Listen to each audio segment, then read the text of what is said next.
एक समय की बात है। एक व्यापारी के पास एक घोड़ा और एक गधा था। वह दोनों की मदद से रोज अपना सामान एक गांव से दूसरे गांव ले जाया करता था।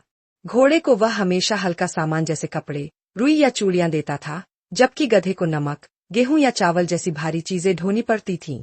गधा रोज भारी बोझ से थक जाता, जबकि घोड़ा आराम से चलता और ताजगी से भरा रहता। गधे को यह बड़ा अन्याय लगता, लेकिन वह चुपचाप सब सहन करता।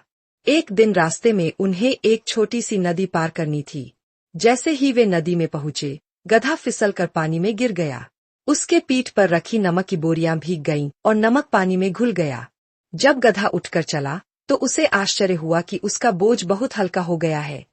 वह मन ही मन मुस्कराया और सोचने लगा, अब मैं रोज इस ट्रिक से खुद को थकने से बचा सकता हूँ। अगले दिन फिर वही हुआ। नदी आते ही गधा जानबूझकर फिसला और पानी में गिर पड़ा। नमक फिर से घुल गया और वह बोझ से मुक्त हो गया। यह देखकर घोड़ा हैरान था, लेकिन वह कुछ बोला नहीं। तीसरे दिन व्यापारी को गधे की चाल समझ में आ गई। वह बहुत चतुर था। उसने उस दिन गधे की पीठ पर रुई की बोरियां बांध दीं और फिर वही नदी पार करनी पड़ी। जैसे ही गधा नदी में पहुंचा, उसने फिर से गिरने का नाटक किया। लेकिन इस बार जब वह उठा, तो उसे ऐसा लगा जैसे उसकी पीठ फटने वाली है। रुई ने पानी में भीगकर इतना वजन बढ़ा लिया था कि गधा हिल भी नहीं सका। उसका शरीर कांपने लगा और कदम लड़खड़ाने लगे।